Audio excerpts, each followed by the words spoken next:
కూటమి ప్రభుత్వం 14 నెలల పాలనలో అనంతపురం పట్టణానికి 2.5 కోట్లు సీఎంఆర్ఎఫ్ నిధులు మంజూరయ్యాయని ఎమ్మెల్యే దగ్గుపాటి ప్రసాద్ అన్నారు.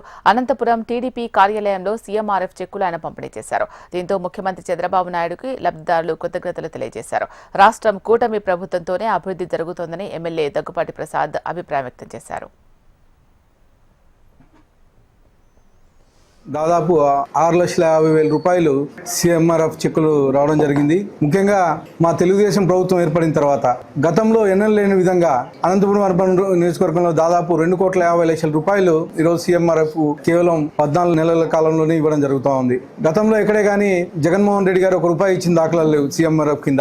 ఇదే కాదు, మా ముఖ్యమంత్రి వర్యులు తొలి 5 సంతకాల్లో ముఖ్యంగా అన్న క్యాంటీన్లో చేయడం అయితేంది. అలాగే టీచర్స్ ఉద్యోగాలు దాదాపు 16,347 ఉద్యోగాలు డిఎస్సి కింద చేయడం జరిగింది. అలాగే పెన్షన్స్ 3,000 రూపాయల నుంచి 4,000 రూపాయలు పెన్షన్స్ పెంచడం జరిగింది. అలాగే వికలాంగులకి 6,000 రూపాయలు చేయడం జరిగింది. ముఖ్యంగా పూర్తిగా బెడ్ రెస్టులకి దాదాపు 15,000 రూపాయలు పెన్షన్స్ ఇవ్వడం జరిగింది. ఇవే కాకుండా గతంలో మీరు చూశారు, ఎక్కడ చూసినా కానీ గుంతలు రోడ్లు ఉండేటివి. కానీ మా తెలుగుదేశం ప్రభుత్వం ఏర్పడిన తర్వాత 10 లక్షల కోట్ల అప్పులు ఉన్నా కానీ సంవత్సరం కాలంలోనే ఎక్కడైతే రోడ్లు ప్రాబ్లం గుంతలు ఉన్నాయో గుంతలు కానీ పూడ్చడం జరిగింది.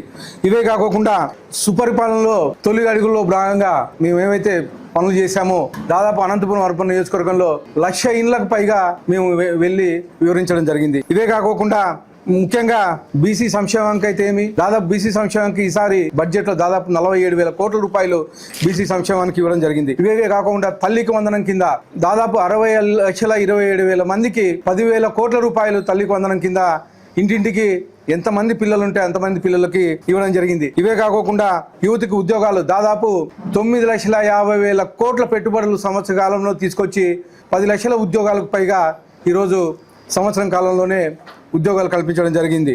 ముఖ్యంగా త్వరలోనే ఆ డంపింగ్ యార్డ్ని కానీ షిఫ్ట్ చేసేసి అక్కడ డంపింగ్ యార్డ్ లేకుండా చేస్తామని చెప్పి తెలియజేస్తూ, ముఖ్యంగా దాదాపు 2,50,00,000 రూపాయలు ఈరోజు మా ముఖ్యమంత్రి సహాయ నిధి కింద అర్బన్కి ఇచ్చిన దానికి ప్రత్యేకంగా చంద్రబాబు నాయుడు గారికి ధన్యవాదాలు తెలియజేసుకుంటున్నాను.